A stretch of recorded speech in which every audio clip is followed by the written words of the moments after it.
Shalom, selamat malam jemaat Tuhan yang terkasih. Kita berjumpa kembali dalam program Mesbah Keluarga yang khusus membahas mengenai pendalaman Alkitab. Dan pada malam hari ini, kita sama-sama akan belajar suatu topik yang saya beri judul, Benarkah Surga Sudah Penuh? Ya memang saat ini masih siang ketika acara ini direkam ya. Topik ini saya angkat karena bulan yang lalu kita sudah belajar mengenai kemana perginya roh orang mati. Jadi untuk melengkapi pendalaman atau pengetahuan Alkitab kita, tidak ada salahnya kalau kita membahas mengenai pengajaran yang dilakukan oleh sekelompok kecil orang yang dicap sesat, yaitu saksi Yehuwa. Dan mengenai pemakaian kata sesat ini, saya pikir sudah mestinya tidak bermasalah karena sudah saya jelaskan di renungan pagi ya. Menurut kelompok ini, bahwa surga dari dulu itu sudah penuh penghuninya, yaitu oleh 144.000 orang saja. Yang menjadi pertanyaan, lalu kemana orang-orang lain yang sudah meninggal pada zaman itu? Ya, kalau menurut keterangan dari mereka ini, atau pengajaran mereka ini, mereka menjadi roh gentayangan. Roh gentayangan, saya ulangi ya. Jadi sampai nanti bumi yang kita tinggal ini berubah menjadi surga. Ya. Suatu pemikiran yang benar, yang saya pikir benar-benar sesat dan sama sekali tidak ditunjang oleh satu ayat pun juga. Pertanyaan lain adalah mengapa mereka bisa mengatakan bahwa nanti bumi yang kita tinggalkan, yang kita tinggali sekarang ini akan berubah menjadi surga. Ya, mereka mengambilnya dari doa Bapa kami, yaitu datanglah kerajaanmu, jadilah kehendakmu di bumi seperti di surga. Yang terdapat di dalam Matius 6 ayat 10. Mari kita lihat betapa kacaunya pemikiran dan penafsiran kelompok orang-orang ini. Ya, sebentar ini nanti akan kita bahas semua, kita kupas semuanya sehingga menjadikan suatu pengertian buat kita semua. Kita bisa melihat betapa kacaunya pengajaran dan betapa sesatnya pengajaran mereka ini. Ya, namun saya ingin tegaskan bahwa tujuan daripada pembahasan ini bukan untuk menjelekkan mereka, tetapi untuk memberikan perbekalan atau pengetahuan tentang Alkitab yang benar, supaya jemaat Tuhan jangan sampai bisa disesatkan. Ya, sebenarnya kalau kita mau membaca Alkitab dengan sungguh-sungguh pun, mendengarkan firman Tuhan dengan penuh perhatian, maka tidak bisa kita disesatkan. Karena tidak mungkin ada orang Kristen yang sudah mengerti Alkitab bisa disesatkan dengan pengajaran-pengajaran yang ya begini rendah ya kalau menurut saya ya. Namun sayangnya sebagian orang Kristen itu datang mendengarkan khotbah ya hanya mendengar saja ya, tanpa mempunyai tujuan apapun, misalnya untuk menjadikan pegangan hidup, pedoman hidup, untuk merubah perilaku kita. Tidak banyak yang bisa melakukan hal seperti itu. Ya, mereka menganggap firman Tuhan yang ditaburkan ya semacam cerita lah. Begitu firman selesai, ya ceritanya sudah selesai kayak nonton di bioskop saja. Ya, inilah yang amat sangat tentu disayangkan ya. Ya, seperti yang saya katakan tadi, firman yang ditabur itu hilang begitu saja. Sama seperti yang dicatat di dalam Alkitab. Benih yang ditaburkan di pinggir jalan, lalu dirampas atau diambil oleh si jahat ya, seperti kita lihat di Matius 13 ayat 19. Kepada setiap orang yang mendengar firman tentang kerajaan sorga tetapi tidak mengertinya, datanglah si jahat dan merampas yang ditaburkan dalam hati orang itu. Itulah benih yang ditaburkan di pinggir jalan. Jadi hati-hati ya jemaat Tuhan yang terkasih. Ya, kita harus merubah perilaku kita ini ya. Kalau kita mendengarkan firman Tuhan, benar-benar kita butuh, kita ingin perilaku kita itu dirubah. Kita ingin mendapatkan pengetahuan yang benar sehingga apa yang kita lakukan itu sesuai dengan kehendak Tuhan, sehingga kita bisa masuk atau ambil bagian dalam kerajaan sorga. Ya. Jadi itu yang saya ingin tegaskan. Sekarang ada 3 hal yang ingin saya bahas mengenai pengajaran mereka yang tadi saya katakan sesat itu. Ya, yang pertama yaitu apakah benar sorga telah penuh? Dasar dari ayat yang mereka nyatakan adalah biasa di Wahyu. Saya ambil dari Wahyu 14 ayat 3-4. Mereka menyanyikan suatu nyanyian baru di hadapan tahta dan di depan keempat makhluk dan tua-tua itu. Dan tidak seorang pun yang dapat mempelajari nyanyian itu selain daripada 144.000 orang yang telah ditebus dari bumi itu. 4. Mereka adalah orang-orang yang tidak mencemarkan diri dengan perempuan-perempuan, karena mereka murni seperti perawan. Mereka adalah orang-orang yang mengikuti anak domba itu kemana saja ia pergi. Mereka ditebus dari antara manusia sebagai korban-korban sulung bagi Allah dan bagi anak domba lah. Ya, jadi konteks dari ayat itu sebenarnya bukan berbicara mengenai kapasitas daripada surga, tapi berbicara mengenai sebagian daripada penghuni surga. Jadi kita harus bisa membedakan mana itu yang disebutkan kapasitas, yaitu berapa jumlah yang dapat dimuatkan ke dalam suatu tempat, dengan sebagian daripada penghuni. Ya, jadi kalau kita tidak bisa membedakan hal yang demikian, rasanya susah sekali kalau kita bisa dianggap bisa menafsirkan ayat-ayat di dalam Alkitab, ya. Dan ini yang saya katakan penafsirannya ngawur, ya, sama sekali tidak melihat apa yang dimaksud dengan ayat tersebut. Hanya comot aja ambil, dan yang parahnya lagi pengikutnya ya ikut aja. Ya, jadi berbicara mengenai ayat di dalam Alkitab itu tidak dapat berdiri sendiri. Bahkan kalau kita kupas secara detail atau mendalam, maka sebenarnya kita bisa berbicara mengenai satu kitab suci itu. Jadi tidak bisa satu ayat itu diambil sebagai untuk pedoman saja, terlepas dari semua ayat yang lain. Ya, jadi kalau kita ingin berdiskusi, kita ingin mendalami suatu ayat, bisa-bisa kita berbicara mengenai satu kitab. Ya, itulah sebabnya makanya dari dulu saya sering mengatakan bahwa di dalam menerjemahkan atau menafsirkan ayat-ayat di dalam Alkitab tidak boleh kita itu melanggar ayat yang lain. Kalau kita sering membentur-benturkan ayat di dalam Alkitab, itu berarti kita sudah menistakan nama Tuhan, karena ayat di dalam Alkitab itu adalah perkataan Tuhan. Ya, yang mereka maksudkan tadi 144.000 penghuni surga itu kita semua sudah tahu, yaitu 12 orang dari setiap suku bangsa Israel, yang 12 suku itu, ya, jadi 12 kali 12 144, masing-masing 1.000, ya. Itu dapat juga kita baca di Wahyu 7 dari ayat 1 sampai 8, itu lengkap di sana ditulis, ya. Kalau kita menuruti pemikiran mereka, maka bagaimana dengan nasib beberapa tokoh yang sudah meninggal pada zaman dahulu itu, misalnya Henok misalnya, yang bergaul 350 tahun, yang kita tahu telah diangkat oleh Tuhan.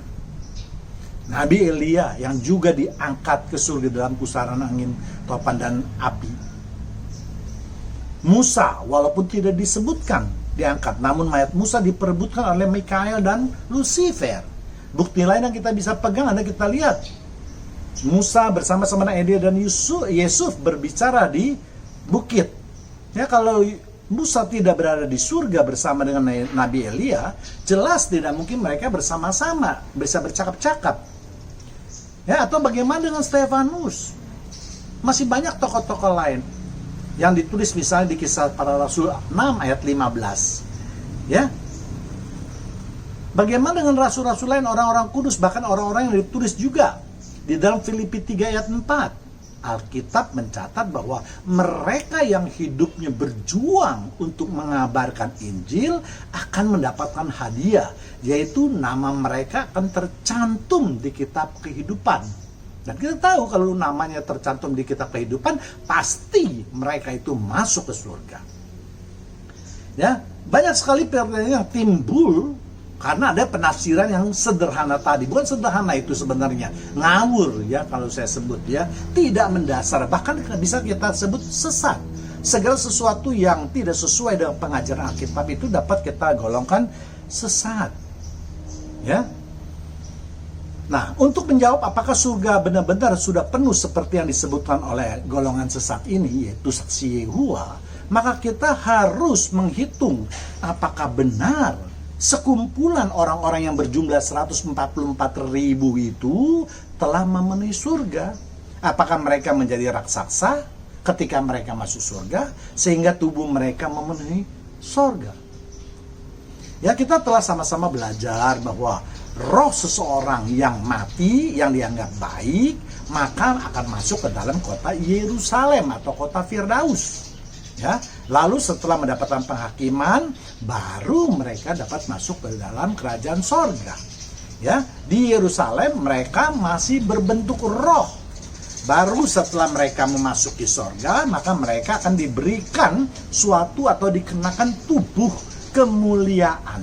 Jadi makanya daripada itu saya katakan bahwa banyak kesaksian-kesaksian yang mengatakan mereka masuk surga, sebenarnya kalau boleh saya katakan itu tidak benar sama sekali. Ya, sebab tidak mungkin mereka bisa masuk surga dengan tubuh yang fana, tubuh jasmani, tidak mungkin. Ya, Tuhan mengisyaratkan bahwa untuk masuk dalam kerajaan surga itu mereka harus memiliki tubuh yang rohani. Ya, dan hal ini dapat kita lihat di 1 Korintus ayat 15, 40 dan 44. Ada tubuh sorgawi dan ada tubuh duniawi, tetapi kemuliaan tubuh sorgawi lain daripada kemuliaan tubuh duniawi. 44, yang ditaburkan adalah tubuh alamiah, yang dibangkitkan adalah tubuh rohania. Jika ada tubuh alamiah, maka ada pula tubuh rohania. Ya, jadi ada dua tubuh. Ya. Jadi setelah roh kita itu diberikan tubuh surgawi, maka itulah yang disebut dengan kebangkitan kedua, dan itu sudah kita pelajari bulan yang lalu. Ya, tubuh surgawi inilah yang disebut dengan tubuh kemuliaan. Artinya tubuh ini adalah kekal selama-lamanya. Tubuh yang akan tinggal bersama Tuhan Yesus. Itulah sebabnya saya katakan yang tadi hampir tidak mungkin manusia biasa, apalagi mereka yang, ya katakanlah mereka diberi penglihatan. Jadi jasad mereka masih ada, hanya pikiran mereka, atau mungkin ya terangkat tapi rohnya saja gitu. Dan roh ini tidak bisa masuk ke dalam surga. Masuk ke dalam surga itu harus dengan tubuh kemuliaan atau tubuh surgawi. Kalau hanya roh saja, dia berhenti di kota Yerusalem atau Taman Firdaus. Ya, jadi ini harus mengerti.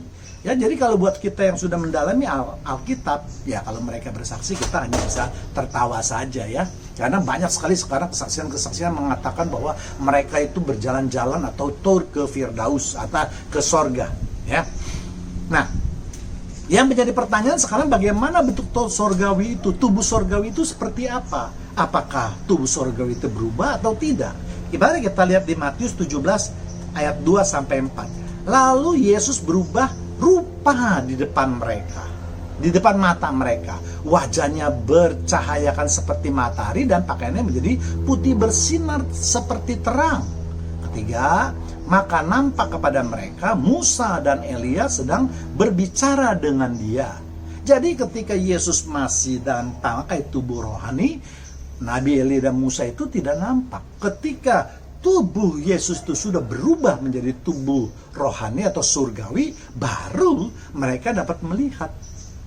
4, kata Petrus kepada Yesus, Tuhan, betapa bahagianya kami berada di tempat ini. Jika Engkau mau, biarlah kudirikan di sini 3 kemah.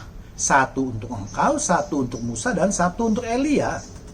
Jadi kita lihat di sini tadi ya, bahwa ketika Yesus masih memakai tubuh manusia atau tubuh duniawi, ya, untuk bertemu dengan Musa dan Elia, maka Yesus harus berubah rupa. Berubah rupa bukannya Yesus berubah mukanya atau bentuk tubuhnya, tetapi berubah rupa ini diartikan berubah tubuh duniawi menjadi tubuh sorgawi.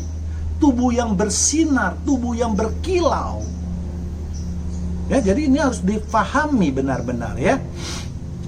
Dengan demikian, baru Yesus bisa bersama-sama dengan Musa dan Elia. Kalau tidak, tidak bisa. Karena tubuh Musa dan Elia itu sudah kudus. Sudah memakai tubuh sorgawi. Ya. Nah, sekarang bagaimana Musa dapat dikenali? Maupun Nabi Elia oleh murid Yesus, terutama oleh Petrus.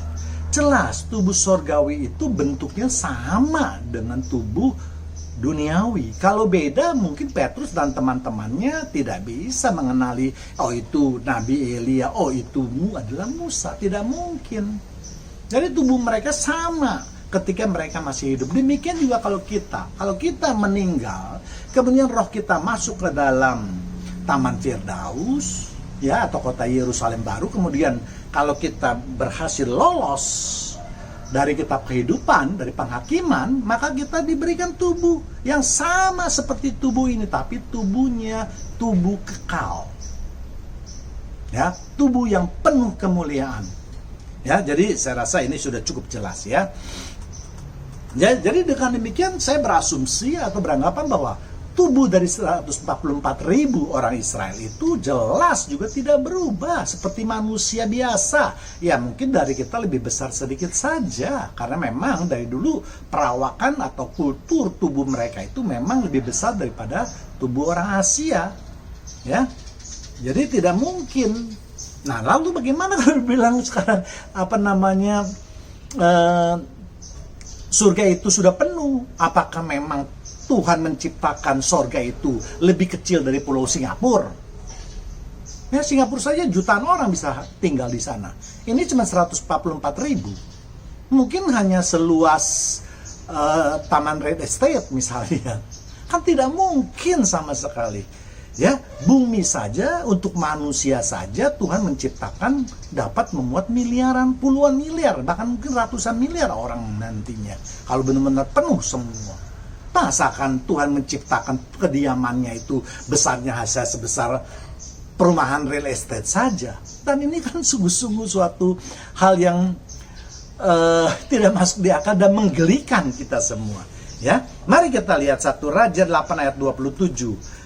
Tetapi benarkah Allah hendak diam di atas bumi? Sesungguhnya langit, bahkan langit yang mengatasi segala langit pun tidak dapat memuat engkau. Terlebih lagi rupanya kudirikan ini.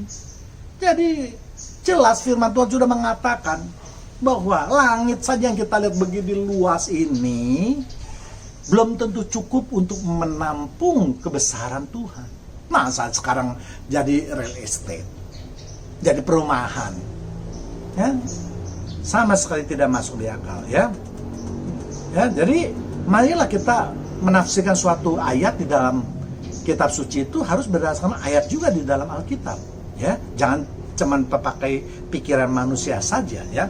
Kemudian ayat lain yang justru mengatakan kebalikannya, yaitu di Wahyu 7 ayat 9. Kemudian daripada itu aku melihat sesungguhnya suatu kumpulan besar orang banyak yang tidak dapat dihitung banyaknya, dari segala bangsa dan suku, kaum dan bahasa, berdiri di hadapan tahta dan di hadapan Anak Domba, memakai jubah putih dan memegang daun-daun palem di tangan mereka. Jadi sebenarnya ayat ini yang jauh lebih kuat daripada ayat yang dipakai tadi oleh saksi Yehova tadi, ya.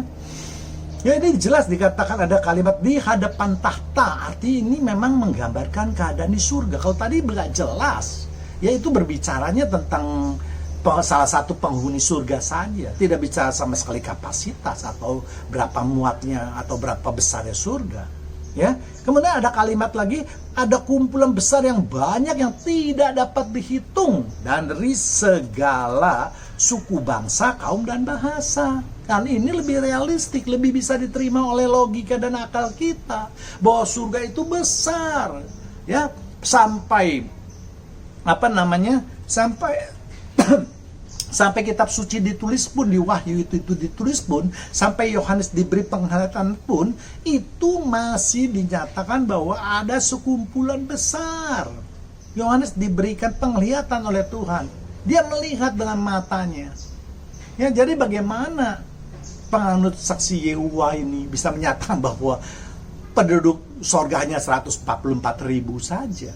Tidak ada ayat penunjang, tidak ada apa-apa, tidak masuk akal sama sekali pengajarannya. Dan yang lebih membuat saya bingung, kok ada ya yang percaya dan mau mengikuti ajaran, ya maaf saya harus katakan sampah seperti ini. Pengajarannya benar-benar tidak ada gunanya, ya. Ya, saya percaya ya, kalau anak kecil ditanya mengenai sorga ini, pasti mereka bisa menjawab lebih baik.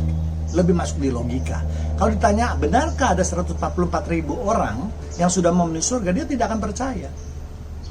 Tanyakan saja, nanti mungkin bisa dibikinkan pertanyaan kepada anak sekolah minggu. Ya, Yesus pun berkata bahwa di tempat tinggal Bapakku masih baik tempat tinggal. Ya, kita lihat di Yohanes 14 ayat 2. Di rumah Bapakku banyak tempat tinggal. Jika tidak demikian, tentu aku akan mengatakan kepadamu. Jadi kalau udah penuh, Yesus juga akan mengatakan kepada kita bahwa surga sudah penuh. Tapi Yesus apa yang katakan? Bahwa di rumah Bapakku. Di mana rumah Bapakku itu? Ya di surga. Masih banyak tempat tinggal, kata Yesus. Ya, sebab aku pergi ke situ untuk menyediakan tempat bagimu. Jadi Yesus naik ke surga, salah satu tujuannya adalah untuk menyiapkan kita orang-orang percaya yang hidupnya berkenan kepada Tuhan untuk dapat tinggal bersama dengan Yesus di surga. Kehidupannya kekal. Ya. Jadi Yesus yang jelas sudah mengatakan, aku pergi ke situ. Jadi Yesus itu bukan mendengar dari malaikat, bukan mendengar dari Bapa yang di surga, tapi Yesus benar-benar pergi ke surga dengan mata kepalanya sendiri melihat, menyaksikan bahwa memang di surga itu masih luas tempatnya, masih banyak tempatnya yang dapat diberikan kepada manusia. Ya, Tuhan Yesus tidak hanya mengatakan hanya 1 juta orang saja atau 2 juta orang saja. Tetapi Tuhan mengatakan banyak tempat tinggal. Kalau Tuhan mengatakan banyak, itu tentu skalanya luar biasa besarnya. Ya. Ya, jadi aneh. Ya. Bagaimana kalian yang nggak pernah pergi bisa menyatakan hal itu? Tapi biasanya mungkin dari seksi Yehua ini akan membantah. Kita kan nggak percaya Yesus sebagai Tuhan. Ya kan? Itu kan katamu. Yesus itu kan siapa? Dia kan itu penjelmaan daripada malaikat Mikael. Oke. Untuk sementara saya pun terima. Malaikat tinggalnya di mana? Malaikat tinggal di bumi? Malaikat kan tinggalnya di surga. Iya kan? Malaikat kalau tinggal di surga, dia sudah melihat bahwa memang di surga itu masih baik tempat untuk umatnya yang percaya. Ya jelas saya memilih malaikat yang sudah pernah pergi dan tinggal di sana. Kalau malaikat itu bohong, pasti malaikat itu dihukum dan dibuang ke bumi, atau juga bisa juga dimasukkan ke dalam api kekekalan. Ya, tetapi kalau pengurus atau pengikut saksi Yehua yang bohong, yang nipu, ya susah ya kitanya ya. Jadi ini makanya jemaat Tuhan yang terkasih, kita harus benar-benar memilih memilah ya, dan menyaring ya, jangan semua khotbah itu masuk dalam otak kita terus kita percaya. Kalau hal itu yang kita lakukan, kita bisa gila. Benar, karena sekarang zaman sudah makin jahat. Kita yang harus mempersiapkan diri kita sebaik-baiknya dengan ilmu pengetahuan kita. Ya salah satunya harus kita baca firman Tuhan. Ya, sehingga kita dapat mendapatkan pengajaran yang langsung daripada Tuhan. Sebab bisa saja firman Tuhan diselewengkan kayak tadi. Banyak sekali pengajaran saksi Yehua ini yang diselewengkan. Ya. Oke. Ya, kita lihat yang kedua sekarang, kata pengajaran yang lain adalah roh orang mati melayang-layang atau bergentayangan. Ini menurut ajaran juga saksi Yehua tadi. Ya. Tidak ada satupun yang saya mau katakan juga ayat yang dikutip dari pendapat mereka. Lalu dari mana mereka bisa menafsirkan bahwa roh orang mati itu melayang-layang, bergentayangan? Makanya saya bilang, ini jelas aliran atau ajaran yang sesat. Iya kan? Kebanyakan pendapat penafsiran mereka itu ya penafsiran daripada penatua-penatua daripada saksi Yehua itu yang nggak jelas ya. Sama seperti misalnya, tidak boleh kita merayakan hari Natal karena tidak ada di Alkitab, tidak disuruh. Nah, kita sudah buktikan, dan banyak loh sekarang hamba Tuhan yang membuktikan bahwa Natal itu tanggal 25 Desember dan harus dirayakan. Baik itu dari sejarah, dari kitab-kitab di luar Alkitab. Ya, mudah-mudahan dalam waktu 5-10 tahun lagi habis sudah saksi Yehua ini. Tidak bisa lagi membuat gosip-gosip atau fitnah-fitnah Alkitab. Ya, tidak boleh mengucapkan selamat lah, ya, tidak ada di Alkitab. Aduh. Ya, saya cuma mau katakan tidak ada di Alkitab bukan berarti dilarang. Kalau dilarang itu pasti ditulis di dalam Alkitab. Yang diperintah juga ditulis dalam Alkitab. Kalau tidak ditulis, artinya tidak begitu diserahkan kepada umatnya. Mau melakukan boleh, mau tidak melakukannya juga boleh.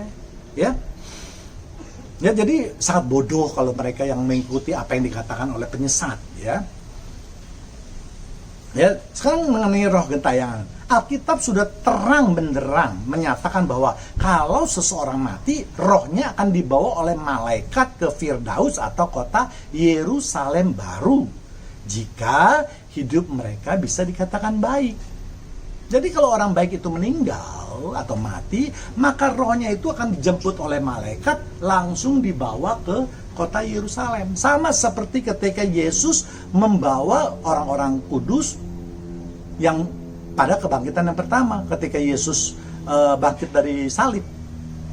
Ya, Yesus juga membawa orang-orang kudus dan orang-orang percaya ke Yerusalem.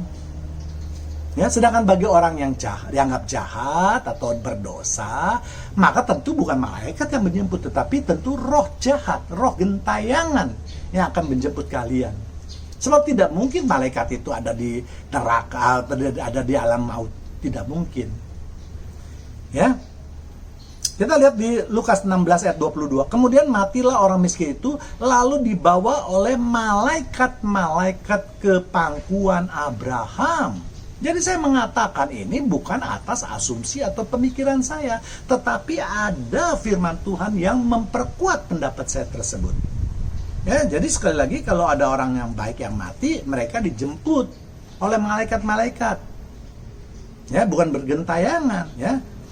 Jadi kalau menurut pengajaran mereka yang sesat itu, kalau ada orang mati, maka rohnya bergentayangan, maka berarti roh gentayangan itu apa sih? Ya roh jahat, setan, iblis. Kalau nggak percaya, browsing saja di internet. Apa itu yang disebut dengan roh gentayangan? Roh yang tidak mempunyai tempat tinggal, kan? Roh yang tidak mempunyai tempat tinggal itu nanti akan mengusik kehidupan manusia, merusak kehidupan manusia. Ya, jadi kesian sekali ya pengikut daripada saksi Yehuwa ini ya. Kalian jadi orang jahat, orang durhaka. Kenapa saya mau katakan itu? Atau bisa saya katakan itu? Nenek-nenek kalian yang dulu menjadi orang-orang baik. Bahkan mungkin orang tua kamu yang sudah meninggal yang begitu baik. Bahkan mungkin orang-orang yang kamu kasihi, yang hidupnya juga begitu baik. Sekarang kalian harus menganggap mereka menjadi roh gentayangan. Atau dengan kata lain, kalian menganggap mereka menjadi roh jahat atau iblis. Kan kalian murtad. Kalian durhaka terhadap orang-orang yang telah menghidupi kalian. Misalnya orang tua kalian. Terpikir nggak sih oleh kalian bahwa kalian dengan berasumsi atau mempercaya ajaran seperti ini, berarti kalian sudah menjadi durhaka. Dan saya yakin, itu pasti juga menjadi kenyataan. Kenapa? Karena firman Tuhan mengatakan apa yang engkau ikat di bumi ini akan terikat di surga. Dan sebaliknya apa yang engkau lepaskan di bumi ini akan juga dilepaskan di surga. Jadi kalau di bumi ini engkau percaya bahwa nenek-nenek moyang kamu atau orang-orang yang kasih kami yang sudah mati itu menjadi roh gentayangan, nah itu akan menjadi kenyataan. Jadi saya nggak bersumpah loh. Ya, saya hanya terus mengingatkan bahwa ini ada ayat-ayat Alkitab yang menguatkan pendapat saya sekali lagi. Ya. Ya, jadi sungguh ironis kalian ya mengikuti suatu pengajaran yang tidak membawa kehidupan kamu menjadi lebih baik, tidak membawa kehidupan kamu bisa masuk ke dalam surga, tapi malah yang sebaliknya. Ya, jadi jangan beragama jangan dibuat main-main, berbahaya. Ya. Ya, Tuhan tidak bisa dipermainkan dengan seenak perut kamu sendiri. Hari ini saya percaya, besok tidak. Hari ini saya menyembah dia, besok saya menyangkal dia. Atau menghina dia. Hati-hati loh. Ya, kemudian yang ketiga itu menanti bumi menjadi surga. Pendapat ini pun tidak ditunjang dengan ayat yang cukup kuat. Ya, hanya penafsiran asal-asalan yang tadi saya katakan diambil dari Matius 6 ayat 10. Doa Bapa kami, datanglah kerajaanmu, jadilah kehendakmu di bumi seperti di surga. Datanglah kerajaanmu. Nanti kita akan belajar. Apa yang dimaksud dengan kerajaan Allah? ada kerajaan sorga. Supaya mengerti kita semua ini. Makanya tadi saya katakan kalau kita berbicara dari Alkitab mengenai satu ayat, ya kalau kita berhubung-hubung itu kita bisa membicarakan menjadi satu Alkitab. Ya, jadi tidak bisa karena ada kata perkataan di bumi seperti di sorga langsung nanti diasosiasikan atau ditafsirkan bahwa bumi suatu ketika menjadi sorga. Sekarang saya mau tanya coba. Ya, kalau ada seseorang yang kepanasan terus berkata, aduh panasnya seperti di neraka nih ya. Apakah itu orang sudah berada di neraka?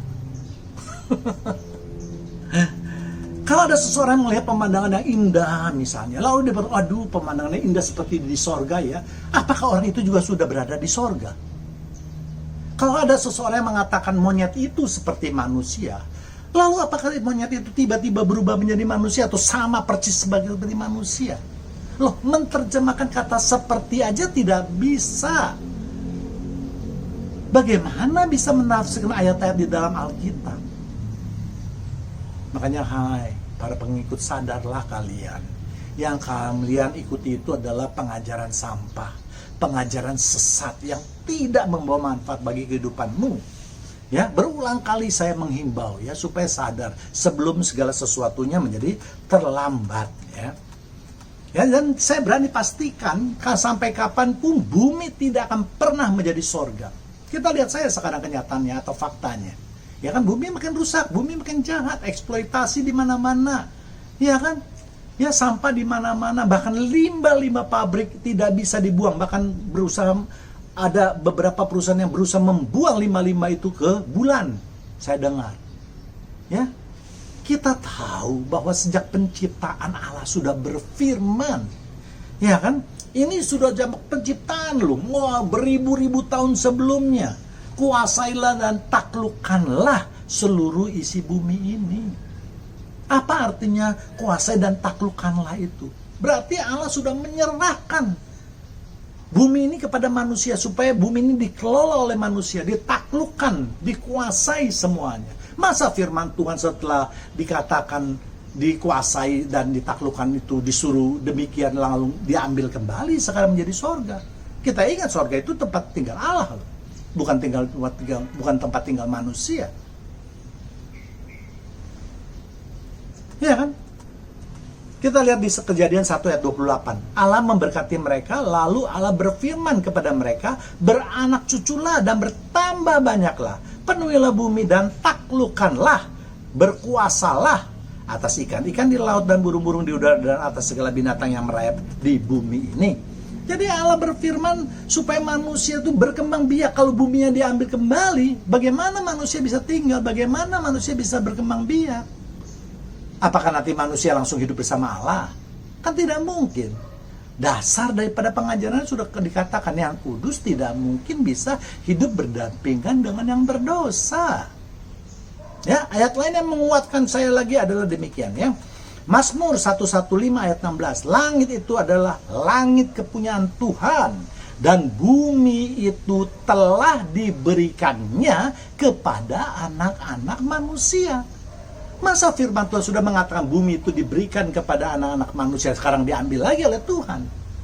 Saya rasa Tuhan yang saya kenal, yang saya sembah bukan Tuhan yang demikian. Firman Tuhan adalah ya dan amin. Kalau Tuhan masih membutuhkan tempat, Tuhan tinggal berfirman kok, jadilah dia gitu. Ngapain mesti ngambil bumi yang merupakan tempat manusia yang sudah hancur lebur seperti ini? Ya, tapi diberikannya kepada anak-anak manusia. Siapa yang disebut dengan anak-anak manusia itu? Yaitu anak-anak yang percaya kepada Yesus sebagai Tuhan dan Juru Selamat. Bukan kepada kalian yang menganut agama sesat atau pengajaran yang sesat. Jadi dalam menafsirkan ayat di dalam Alkitab ini harus konsekuen. Ya, kalau kamu tidak mengakui Yesus sebagai Tuhan dan Juru Selamat kamu, maka semua janji-janji di dalam Alkitab tidak berlaku untuk kalian. Ya. Janji-janji tersebut hanya berlaku untuk mereka yang percaya kepada Tuhan Yesus. Ya, jadi sekali lagi saya mengingatkan ya, jangan engkau gampang disesatkan karena ada ayatnya loh ya. Kita lihat di 1 Yohanes 3 ayat 7. Anak-anakku, Janganlah membiarkan seorang pun menyesatkan kamu. Barang siapa yang berbuat kebenaran adalah benar, sama seperti Kristus adalah benar. Ya, jadi mari jemaat Tuhan yang terkasih, banyak sekali ayat-ayat yang mengingatkan kita supaya kita jangan masuk dalam kesesatan. Ya, demikianlah pemberitaan, demikianlah program Mesbah Keluarga pada malam hari ini.